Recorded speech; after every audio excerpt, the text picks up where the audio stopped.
August 14th, 2002, Washington, D.C. Inside a packed conference room at the National Press Club, the air feels tense and electric.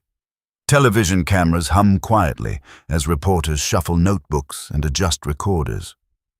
On the stage, a group of Iranian dissidents affiliated with the National Council of Resistance of Iran step forward to the microphones.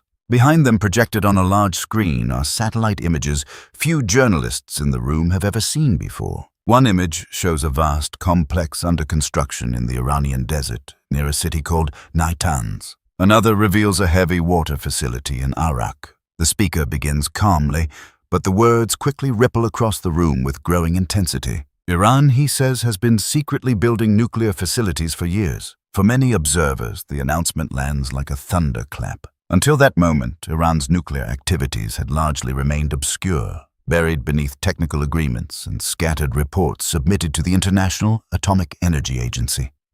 Now the world is seeing images suggesting something far larger and far more controversial may be underway. Within hours, the story spreads across international newsrooms. By evening, diplomats in Washington, London, Vienna, and Tel Aviv are already requesting intelligence briefings. The quiet Iranian nuclear program has suddenly become a global geopolitical crisis. But the roots of that program stretch back decades long before the Islamic Republic even existed. To understand why those images shocked the world, in 2002 you have to rewind more than half a century. The story begins during the Cold War, 1957.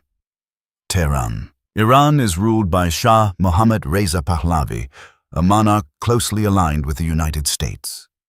Washington sees Iran as a crucial strategic partner positioned along the southern edge of the Soviet Union. Under the American-led Atoms for Peace program, the United States encourages allies to develop civilian nuclear technology. Iran becomes one of the participants. American scientists assist Iranian researchers in building the Tehran Research Reactor. The reactor is installed at Tehran University and fueled with highly enriched uranium supplied by the United States. At the time, the program appears routine. Nuclear energy represents modernization, technological advancement, and national prestige. During the 1970s, the Shah dreams even bigger. Flush with oil revenue after the global energy crisis, Iran announces plans to build a massive network of nuclear power plants.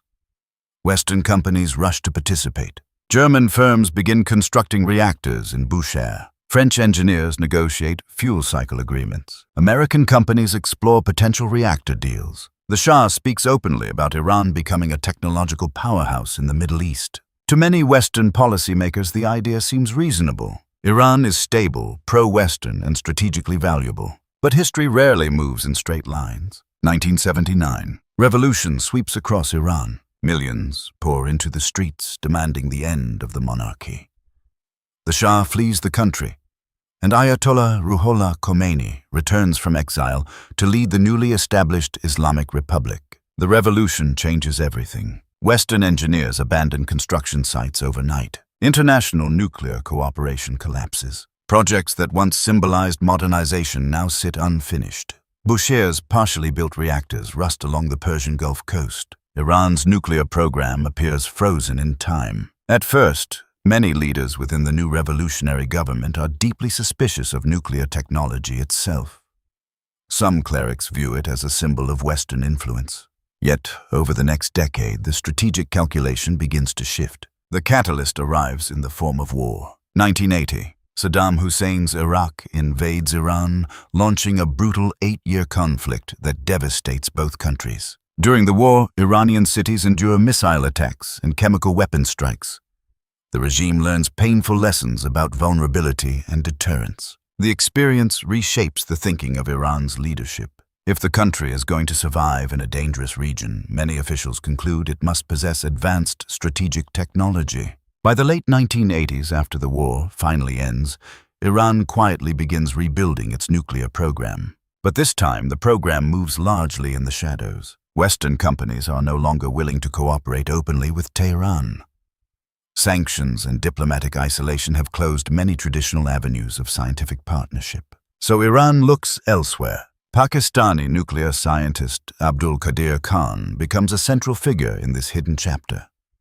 Through a clandestine international network, Khan's organization spreads centrifuge technology to several countries seeking uranium enrichment capabilities. Iran is among the recipients. Throughout the 1990s, Iranian engineers begin constructing facilities designed to enrich uranium using gas centrifuges. These centrifuges spin uranium hexafluoride gas at extremely high speeds, gradually increasing the concentration of uranium-235. At low levels, enriched uranium can fuel nuclear power reactors. At much higher levels, it can become the core material for nuclear weapons. The distinction between civilian and military capability becomes one of the most controversial technical debates of the 21st century, because the same machines can serve both purposes. By the late 1990s, Iran's program has grown significantly more sophisticated. Natanz begins emerging as the centerpiece of the enrichment effort. Deep underground halls are prepared to house thousands of centrifuges. Meanwhile, the heavy water facility at Arak raises new questions.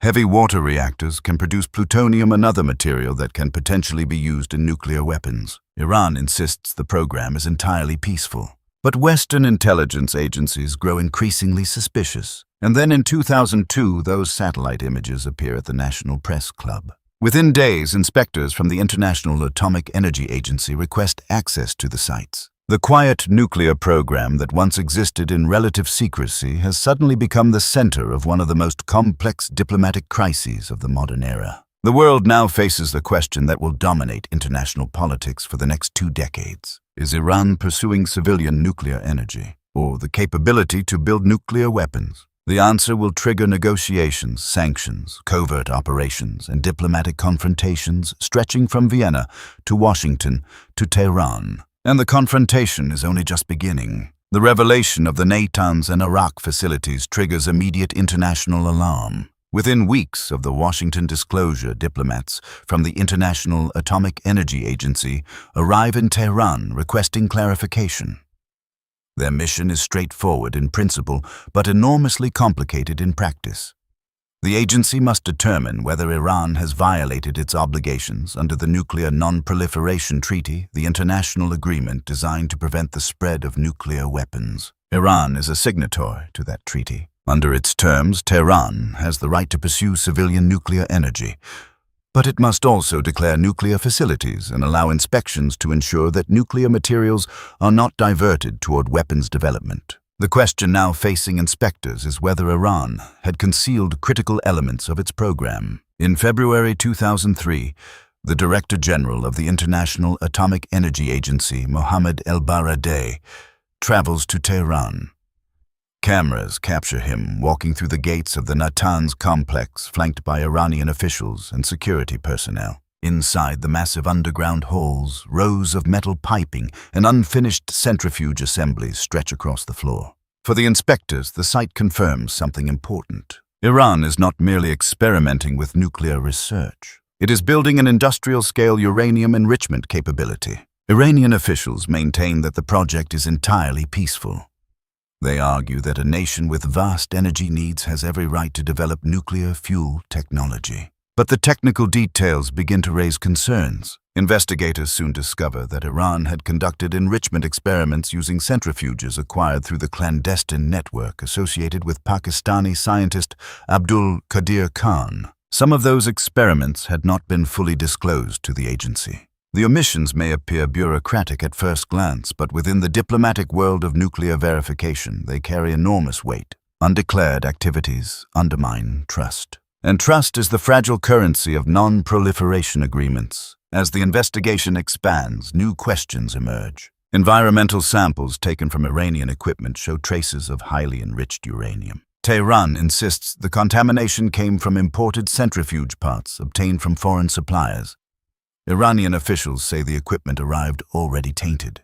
But many Western analysts remain skeptical. If Iran has been experimenting with higher levels of enrichment than previously acknowledged, the implications could be serious. Because the same centrifuge technology that produces fuel for nuclear reactors can also produce weapons-grade uranium if operated differently. By mid-2003, the situation is rapidly escalating. Washington is particularly alarmed. The United States government, still deeply engaged in the aftermath of the September 11th attacks, views nuclear proliferation in the Middle East through an increasingly urgent security lens. Just months earlier, American forces had invaded Iraq, citing concerns over weapons of mass destruction. Although Iraq's alleged nuclear program ultimately proves non-existent, the broader anxiety about nuclear technology in volatile regions remains powerful in Washington. Inside the White House and the Pentagon intelligence briefings about Iran, nuclear activities become a regular feature of strategic discussions.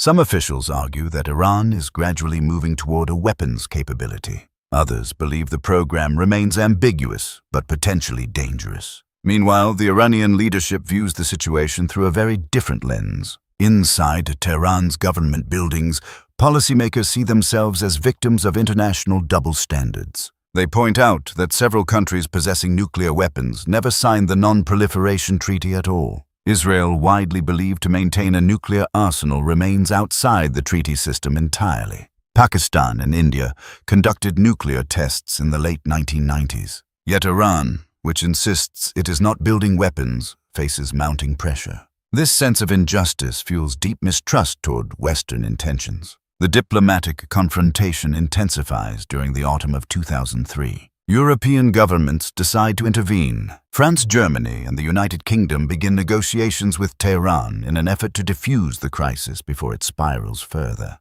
The initiative becomes known as the EU-3 talks. In October 2003, senior Iranian officials meet European diplomats in Tehran's Sadabad palace.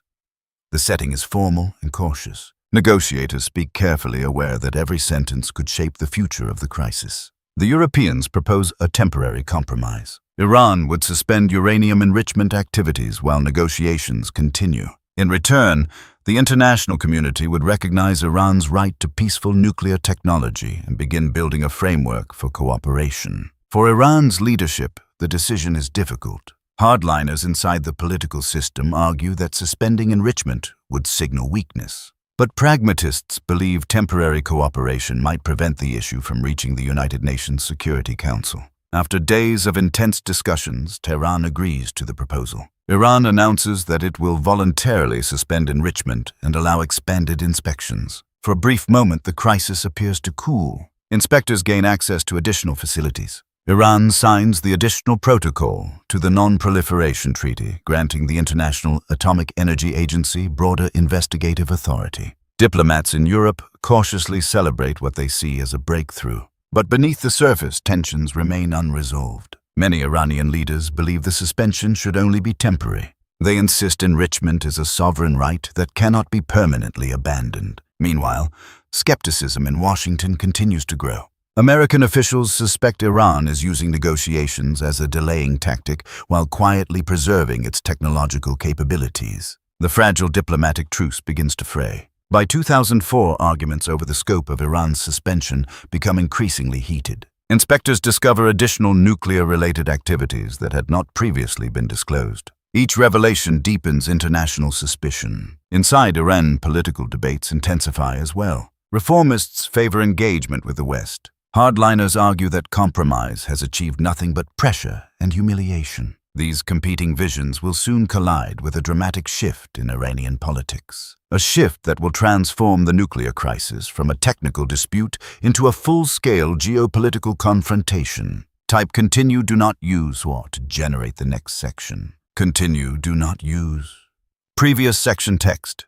Right arrow continue seamlessly from where this left off. Section 3.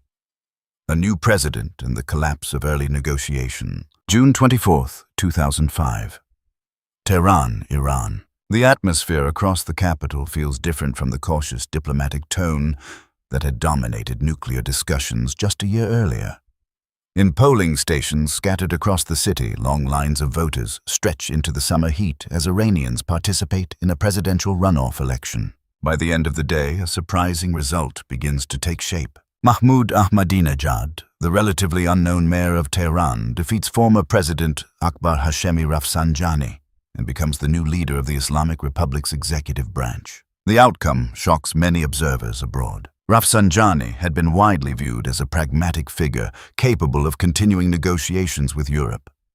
Ahmadinejad, by contrast, campaigns on a message of revolutionary defiance and national independence. Within weeks of taking office, the tone surrounding Iran's nuclear program begins to shift. During public speeches, Ahmadinejad frames uranium enrichment as a symbol of technological pride and sovereignty.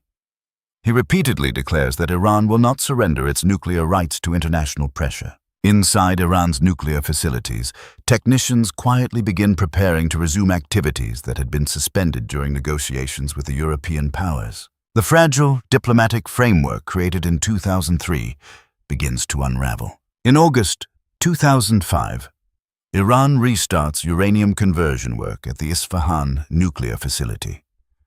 The process converts raw uranium into uranium hexafluoride gas, the material required for centrifuge enrichment.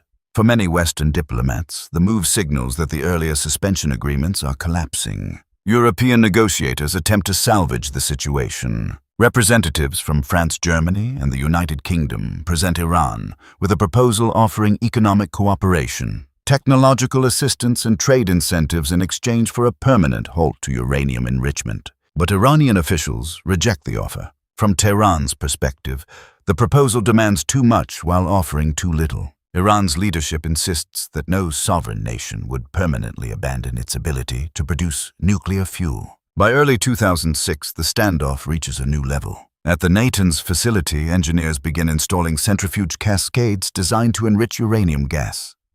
When the machines spin, they separate the lighter uranium-235 isotope from the heavier uranium-238, gradually increasing the concentration of the fissile material. It is a delicate, complex process requiring precision engineering and careful monitoring. But the geopolitical implications are enormous. If Iran masters large-scale enrichment, it could theoretically produce nuclear reactor fuel. Or, if enriched to much higher levels, the same technology could create material suitable for nuclear weapons. The distinction becomes the central argument in one of the most intense diplomatic confrontations of the early 21st century. In February 2006, the Board of Governors at the International Atomic Energy Agency votes to refer Iran's nuclear file to the United Nations Security Council. The decision marks a major escalation. Until that moment, the crisis had largely been handled through inspections and diplomatic negotiations. Now it enters the realm of international sanctions and global political pressure. Inside the United Nations headquarters in New York,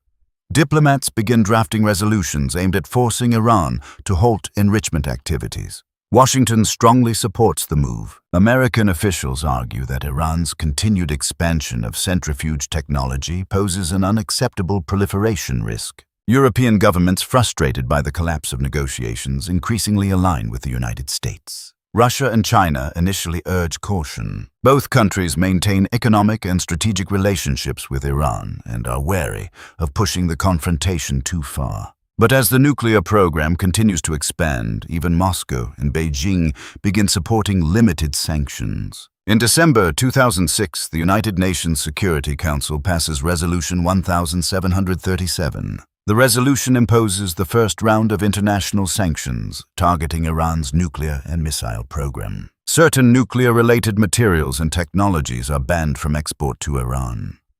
Financial assets connected to key individuals and organizations involved in the program are frozen. For the Iranian leadership, the sanctions confirm a long-held suspicion. They believe the real objective of Western pressure is not simply nuclear transparency, but broader political containment. In response, Ahmadinejad's government doubles down on the nuclear program. Iran announces that it will expand enrichment operations at Natanz. Centrifuge production accelerates. Engineers begin experimenting with more advanced models capable of spinning faster and producing enriched uranium more efficiently. Meanwhile, rhetoric between Tehran and Washington becomes increasingly hostile. American leaders warn that Iran must never obtain nuclear weapons capability. Iranian officials accuse the United States of hypocrisy and interference. Behind the scenes, intelligence agencies across multiple countries intensify their efforts to monitor the Iranian program. Satellite imagery, intercepted communications, and covert sources begin feeding a growing stream of information into national security briefings.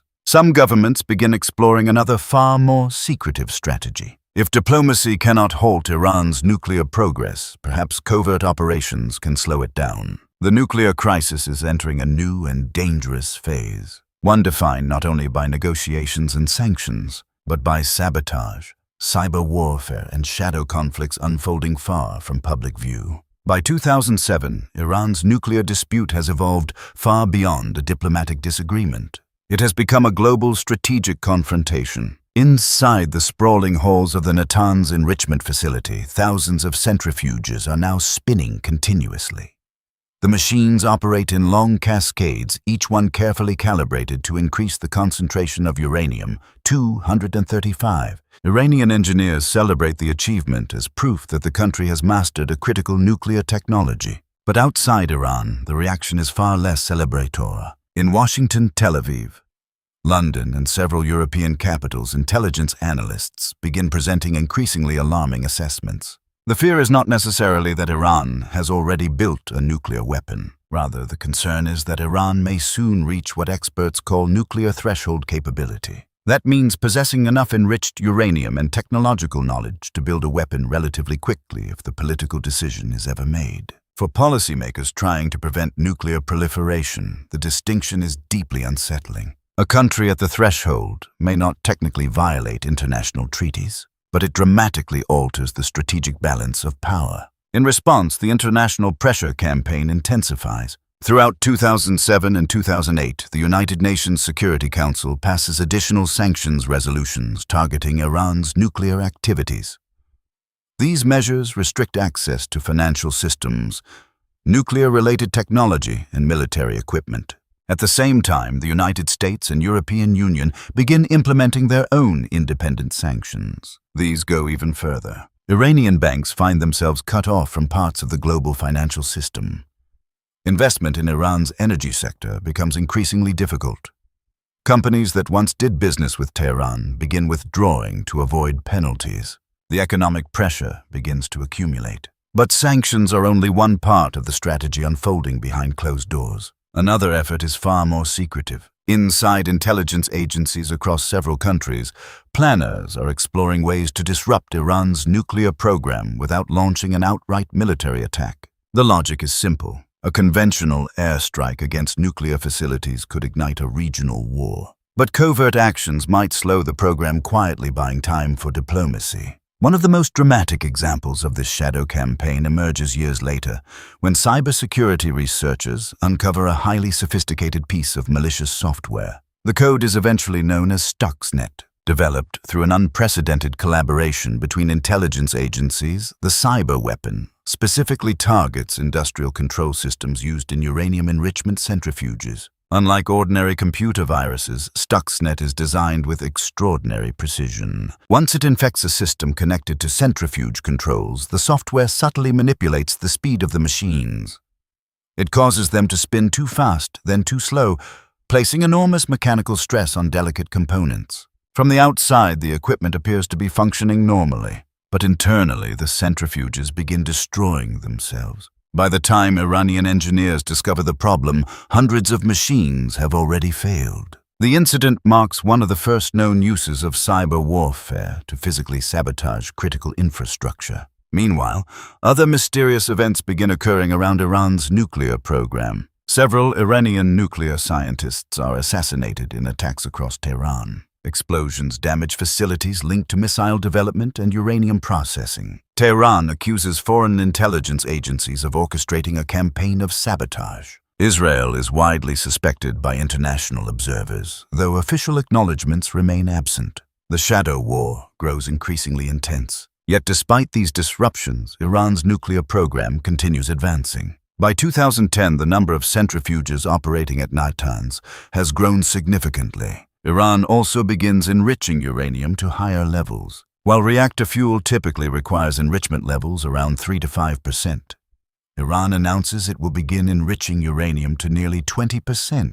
Technically, this level is still below weapons grade, but the step carries major strategic implications. Once uranium reaches 20% enrichment, the additional work required to reach weapons grade becomes significantly smaller. Western governments interpret the move as a dangerous escalation. In response, the sanctions regime tightens further. The United States Congress passes sweeping financial restrictions targeting Iran's central bank and oil exports.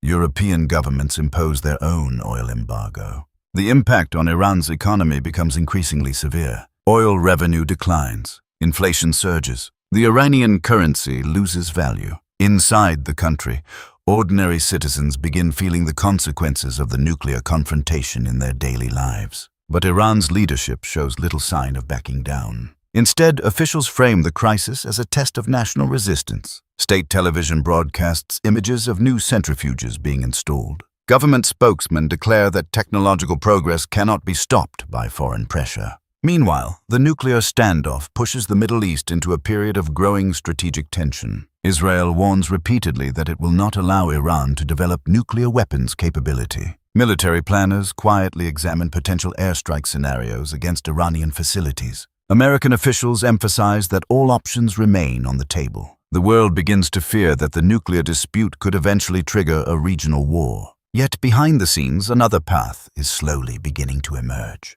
Quiet diplomatic signals, secret meetings, and the early stages of negotiations that could reshape the entire crisis. By 2012, the pressure on Iran has reached extraordinary levels. Sanctions imposed by the United Nations. The United States and the European Union have combined into one of the most comprehensive economic isolation campaigns in modern history. Iranian oil exports, once the backbone of the national economy, have dropped sharply. International banks refuse to process Iranian financial transactions. Cargo ships carrying Iranian crude struggle to find insurance. Inside Tehran's markets, the consequences are visible. The Iranian rial loses much of its value. Prices for imported goods climb rapidly. Factories slow production as access to foreign components becomes increasingly difficult. For ordinary citizens, the nuclear standoff is no longer an abstract geopolitical issue discussed in diplomatic halls. It is affecting food prices, employment, and the stability of everyday life. Inside Iran's leadership circles, debates intensify. Hardline factions continue arguing that Iran must resist Western pressure at any cost. They insist that surrendering enrichment would amount to abandoning national sovereignty. But other figures within the political system begin advocating a different strategy. They believe the nuclear program can survive only if the economic crisis is eased. This debate sets the stage for a political shift. June 14, 2013. Iran holds another presidential election. This time the winner is Hassan Rouhani. Unlike his predecessor, Mahmoud Ahmadinejad, Rouhani presents himself as a pragmatic diplomat. During the campaign, he promises to pursue constructive engagement with the international community and seek relief from sanctions. Rouhani is not an outsider. For years, he had served as Iran's chief nuclear negotiator during earlier talks with European governments. He understands the technical details of the dispute. He also understands the political sensitivities inside Iran's leadership. Soon after taking office, Rouhani signals a willingness to reopen negotiations with world powers. But the most important diplomatic channel had already begun forming quietly months earlier. Far from the public spotlight, in the capital of Oman, Muscat has long served as a discreet meeting ground for sensitive regional diplomacy. The Omani government maintains relationships with both Tehran and Washington, making it a rare bridge between two governments that have lacked formal diplomatic relations since 1979. Beginning in 2012, American and Iranian representatives meet secretly in this neutral setting. The discussions remain highly confidential. Even many senior officials within their own governments are unaware that the talks are happening. The objective is simple in theory, but enormously complicated in practice. Find a formula that can limit Iran's nuclear activities while convincing Tehran that its rights and security will be respected. For the United States, preventing Iran from developing nuclear weapons capability remains the primary goal. For Iran, obtaining relief from sanctions without surrendering its nuclear technology is equally critical. The gap between these positions appears enormous. But slowly, through cautious dialogue, negotiators begin exploring possible compromises. Meanwhile, a broader diplomatic framework is forming. 6 world powers agree to participate in formal negotiations with Iran. The group becomes known as the P5+1. It includes the 5 permanent members of the United Nations Security Council, the United States, Russia, China, France, and the United Kingdom. Germany joins as an additional participant because of its strong economic ties to Iran and influence within European diplomacy. The stage is now set for the most ambitious nuclear negotiation effort of the 21st century. November 24, 2013. Geneva, Switzerland. After days of intense discussions stretching late into the night, negotiators emerge from conference rooms inside the Palais des Nations.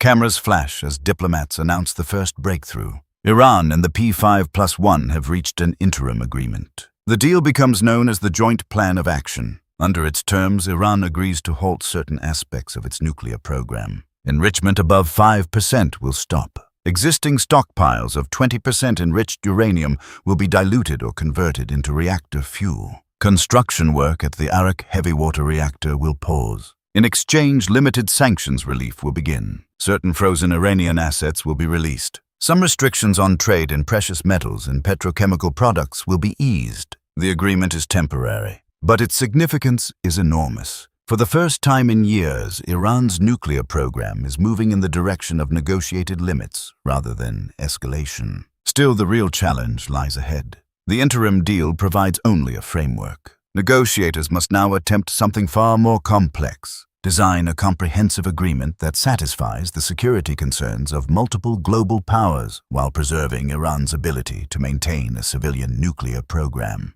Achieving that balance will require months of exhausting negotiations, technical arguments over centrifuge numbers, detailed inspections mechanisms, sanctions relief schedules, and political compromises that will test the patience of every leader involved. The world is about to witness one of the most intricate diplomatic negotiations in modern history. January 2014, Vienna, Austria. Winter settles over the Austrian capital as delegations from 7 governments begin arriving at the Palais Coburg, a grand 19th-century palace converted into a luxury hotel and diplomatic venue. Its quiet corridors and guarded conference rooms soon become the center of one of the most consequential negotiations of the modern geopolitical era. Inside these rooms, the future of Iran's nuclear program is about to be debated in extraordinary detail. Representatives from Iran sit across long tables from diplomats of the P5+1 countries.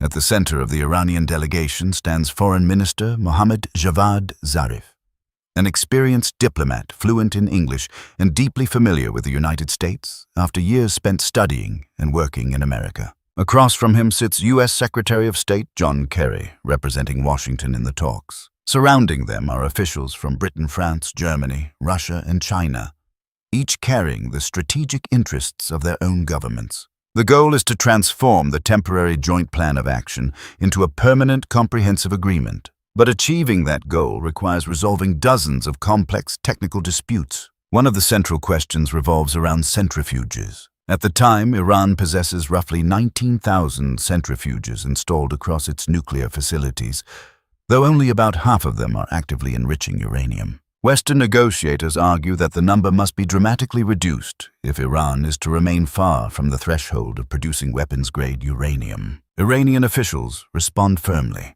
They insist that their country must maintain enough centrifuges to sustain a viable civilian nuclear program and fuel future power reactors. Behind this argument lies a deeper strategic calculation. The fewer centrifuges Iran operates, the longer it would theoretically take to produce enough enriched uranium for a weapon if the political decision were ever made. This concept becomes known as breakout time. Western governments want that timeline extended to at least 1 year. Iran hopes to preserve as much of its infrastructure as possible. Another issue involves enriched uranium stockpiles. Iran has accumulated several tons of low-enriched uranium. While not suitable for weapons on its own, the material could potentially be further enriched if sufficient centrifuges were available. Negotiators discuss multiple options. Some propose shipping much of the uranium abroad. Others suggest converting it into forms that cannot easily be enriched again. Then there is the Arak heavy water reactor. Unlike ordinary light water reactors, heavy water reactors can produce plutonium as a byproduct of their operation. Plutonium, like highly enriched uranium, can be used in nuclear weapons. Western governments demand that the reactor be redesigned to prevent such a possibility. Iran resists at first. Arak represents a major technological investment and a point of national pride. But over time, negotiators begin exploring technical modifications that could reduce plutonium production while allowing the facility to operate for peaceful purposes. Perhaps the most sensitive issue of all concerns inspections. The International Atomic Energy Agency must be able to verify that Iran is complying with any agreement. That requires access not only to declared nuclear facilities, but also to locations where suspicious activities might occur. Iranian leaders worry that overly intrusive inspections could compromise national security or expose military sites unrelated to nuclear work. Western negotiators argue that without rigorous verification, no agreement will survive politically. The discussions become highly technical. Teams of nuclear scientists, legal experts, and diplomats examine every paragraph of potential language. Each word carries enormous consequences. Outside the negotiating rooms, political pressure intensifies. In Washington, members of the U.S. Congress question whether Iran can truly be trusted. In Israel, Prime Minister Benjamin Netanyahu warns repeatedly that the emerging deal could leave Iran too close to nuclear weapons capability. Inside Iran, hardline factions accuse President Hassan Rouhani's government of making dangerous concessions to Western powers. Despite the criticism, negotiations continue month after month. Deadlines are extended repeatedly. At times, the talks appear close to collapse. Diplomats leave conference rooms late at night, looking exhausted after marathon sessions lasting more than 15 hours. Yet the process does not break. Gradually, compromises begin forming. Iran agrees to reduce its operating centrifuges. Its enriched uranium stockpile will shrink dramatically. The Arak reactor will be redesigned. In return, international sanctions will be lifted in stages once Iran fulfills its commitments. By the summer of 2015, the outlines of a historic agreement are finally emerging. But one final round of negotiations remains, and the outcome will determine whether more than a decade of confrontation ends in diplomatic success or renewed crisis. July 14, 2015. Vienna, Austria. The negotiations have stretched through sleepless nights and tense final arguments. Inside the Palais Coburg, diplomats move between conference rooms with stacks of revised documents, legal drafts, and technical annexes describing the future of Iran's nuclear program in extraordinary detail. Outside the building, reporters from around the world gather behind security barriers.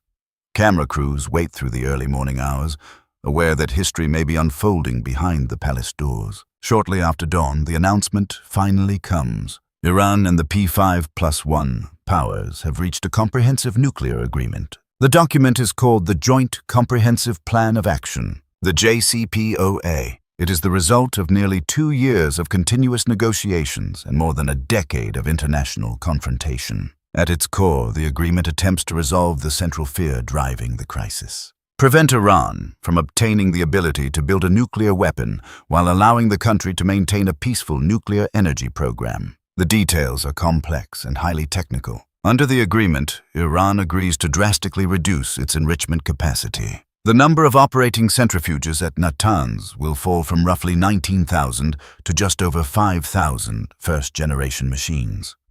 More advanced centrifuges will be removed and placed under international monitoring.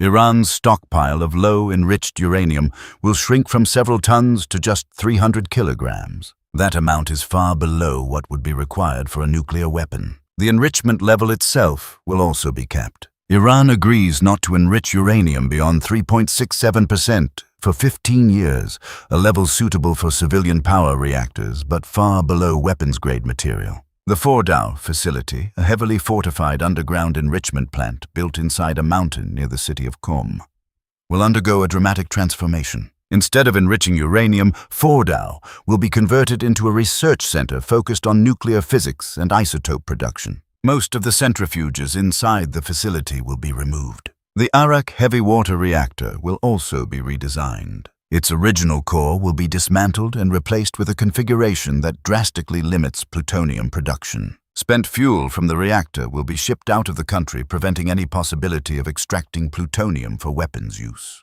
Perhaps the most important element of the agreement involves verification. Iran accepts one of the most intrusive nuclear inspection regimes ever negotiated. Inspectors from the International Atomic Energy Agency will gain access to Iran's entire nuclear supply chain. They will monitor uranium mines, centrifuge manufacturing facilities, enrichment plants, and reactor sites. Sophisticated monitoring equipment will track nuclear materials continuously. If inspectors suspect undeclared activities at other locations, a mechanism exists to request access within a defined time frame. For the negotiators who spent years crafting the deal, these verification measures represent the heart of the agreement. Without them, no government would be willing to lift sanctions. And sanctions relief is the central incentive for Iran. Under the terms of the JCPOA, or nuclear-related economic sanctions imposed by the United Nations, the United States and the European Union will gradually be lifted once Iran fulfills its obligations. Frozen Iranian assets abroad will be released. Restrictions on oil exports and financial transactions will begin to ease. For Iran's struggling economy,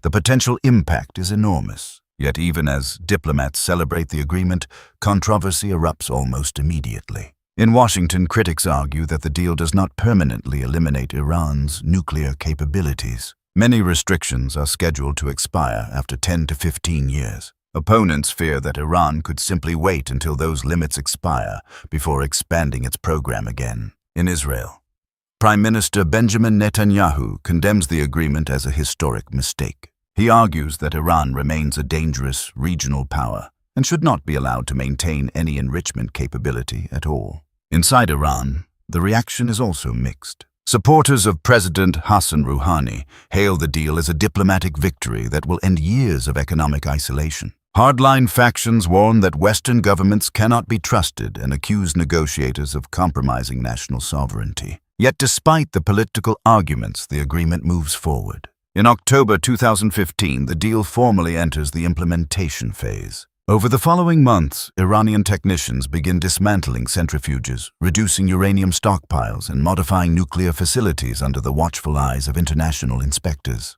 For the first time in more than a decade, the possibility emerges that Iran's nuclear crisis may finally be under control. But the story is far from finished. Because the survival of the agreement will soon face a powerful new challenge from a political shift thousands of kilometers away. In Washington, D.C., January 16, 2016. Vienna, Austria. Inside the headquarters of the International Atomic Energy Agency, Director General Yukiya Amano steps before reporters and delivers a carefully prepared statement. After months of inspections and technical verification, the agency confirms that Iran has completed the initial requirements of the Joint Comprehensive Plan of Action. Centrifuges have been dismantled. Stockpiles of enriched uranium have been drastically reduced. The Arak reactor core has been removed and filled with concrete. The Fordow facility has halted enrichment operations, for the first time since the nuclear crisis erupted more than a decade earlier. International inspectors conclude that Iran's nuclear activities are operating under strict limits and constant monitoring. The moment is known as Implementation Day. Almost immediately, the economic consequences begin to unfold. International sanctions tied specifically to the nuclear program are lifted or suspended. Iran regains access to tens of billions of dollars in previously frozen assets. Oil exports begin rising again as European and Asian companies cautiously return to Iranian markets. Airlines announce new commercial routes to Tehran. International business delegations begin exploring opportunities in energy manufacturing and infrastructure. For President Hassan Rouhani and his diplomatic team, the agreement appears to be delivering the economic relief they promised. But political resistance never disappears. Inside the United States, the nuclear agreement remains one of the most controversial foreign policy decisions of the decade. Many lawmakers argue that the JCPOA gives Iran too much while demanding too little in return. They point out that the deal addresses nuclear activities, but does not directly limit Iran's ballistic missile program or its regional influence across the Middle East. Others worry about what will happen when key restrictions eventually expire. These concerns become even more prominent during the American presidential election campaign of 2016. One candidate in particular repeatedly criticizes the agreement: Donald Trump. During rallies and televised debates, Trump describes the nuclear deal as a disastrous arrangement negotiated from a position of weakness.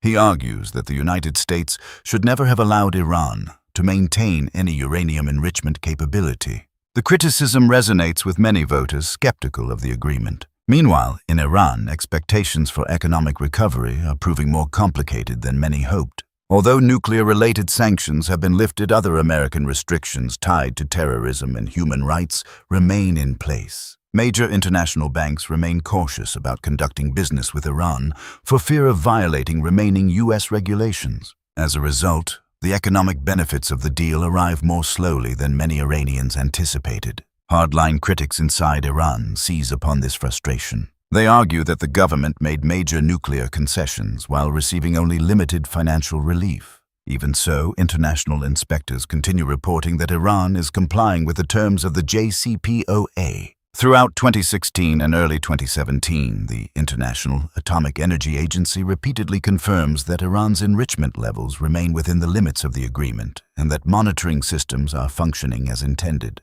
Diplomatically, the agreement appears stable. Politically, however, its future grows increasingly uncertain. November 8, 2016. The United States elects Donald Trump as its next president. Inside foreign policy circles around the world, the question arises almost immediately. Will the new administration preserve the nuclear agreement or abandon it entirely? During the transition period before taking office, Trump's advisors begin reviewing the JCPOA in detail.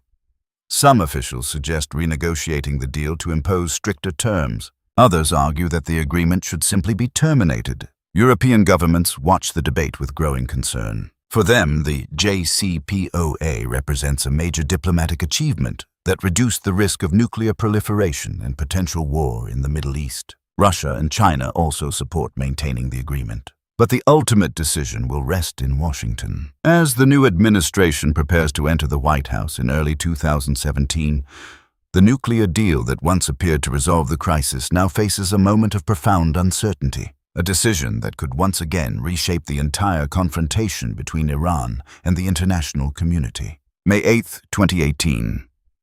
Washington, D.C. Inside the White House diplomatic reception room, television cameras broadcast a moment that will reverberate across the Middle East and far beyond. Standing behind a podium framed by American flags, President Donald Trump delivers a statement that many diplomats around the world had been anticipating with growing anxiety. The United States, he announces, will withdraw from the Joint Comprehensive Plan of Action. In his speech, Trump argues that the agreement failed to permanently stop Iran's nuclear ambitions and ignored other issues such as ballistic missile development and regional military activity.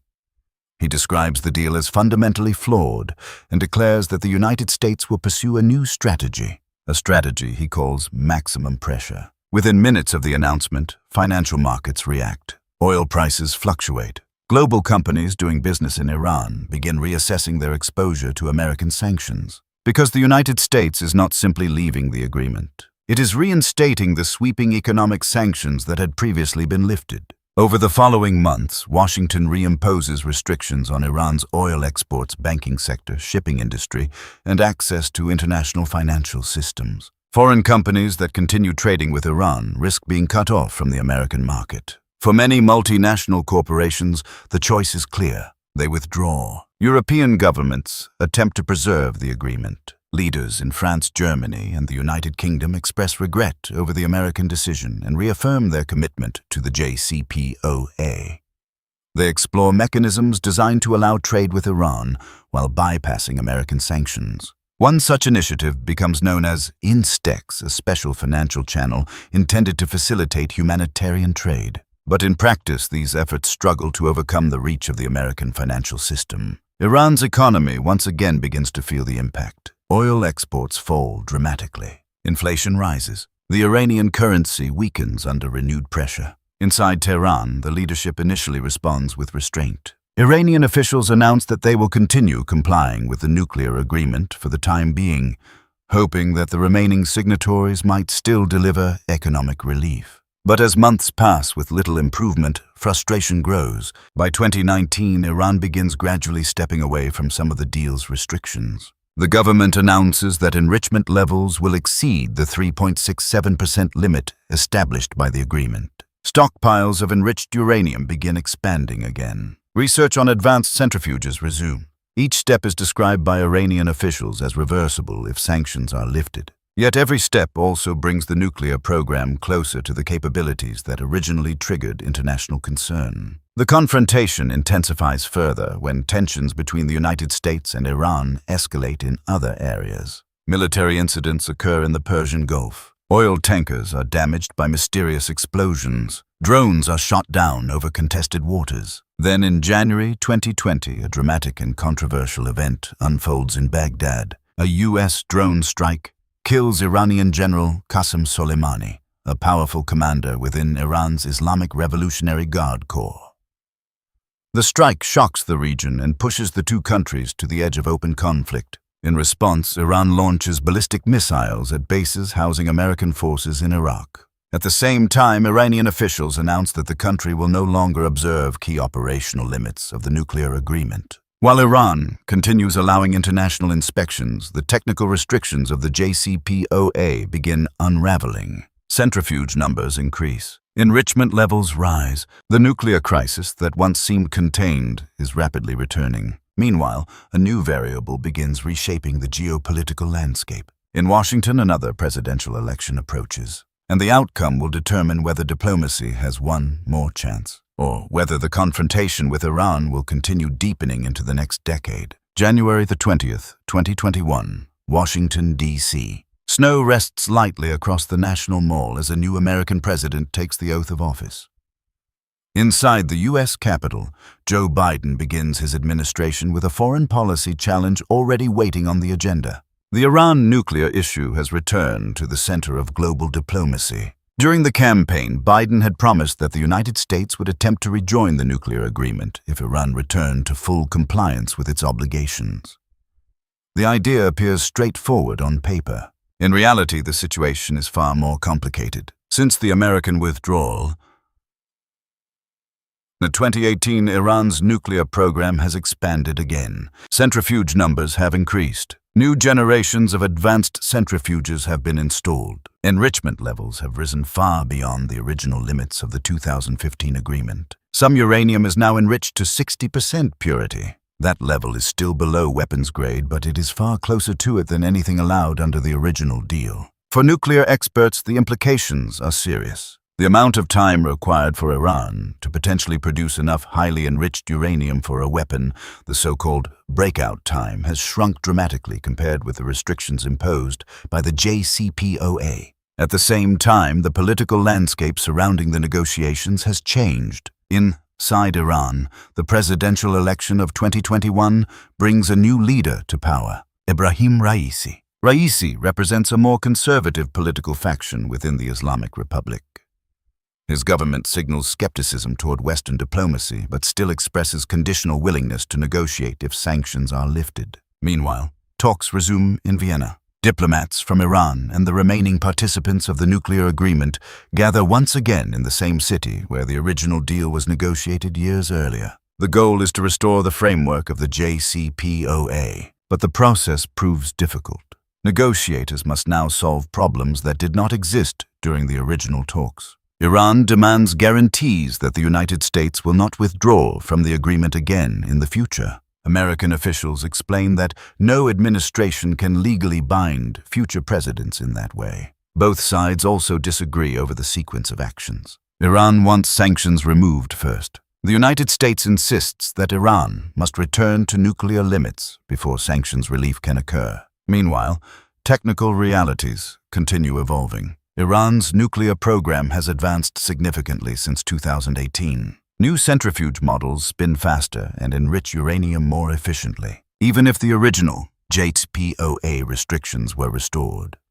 Some experts believe the technological knowledge gained during the past several years cannot simply be reversed. The negotiations stretch on through multiple rounds. At times, diplomats express cautious optimism. At other moments, the talks appear close to collapse. Outside the negotiating rooms, the broader geopolitical environment grows increasingly volatile. Regional rivals such as Israel and Saudi Arabia watch the situation closely, concerned about the strategic implications of Iran's nuclear capabilities. Israeli leaders repeatedly state that they will not allow Iran to acquire nuclear weapons. Military planners quietly continue preparing contingency scenarios. Inside Iran, economic pressure remains severe. Sanctions continue restricting oil exports and financial transactions. For many citizens, the long confrontation over nuclear technology has translated into years of economic hardship. Yet, Iran's leadership still insists that its nuclear program remains peaceful. They argue that nuclear energy is a sovereign right, protected under international law. Western governments continue responding with skepticism. They point to years of hidden activities, enrichment expansions, and incomplete transparency. And so the central question that first emerged decades earlier still remains unresolved. Is Iran seeking only civilian nuclear technology? Or does the program carry the potential to evolve into something far more dangerous? For more than 20 years, this question has shaped diplomatic negotiations, triggered sanctions, fueled covert operations, and brought the Middle East to the edge of military confrontation more than once. The story of Iran's nuclear program is therefore not a finished chapter of history. It is an ongoing geopolitical drama, one where technology, national pride, international law, and global security intersect in ways that continue to influence the balance of power across the Middle East and beyond. And as long as uranium continues spinning inside centrifuges deep beneath the Iranian desert, the world will keep watching. End.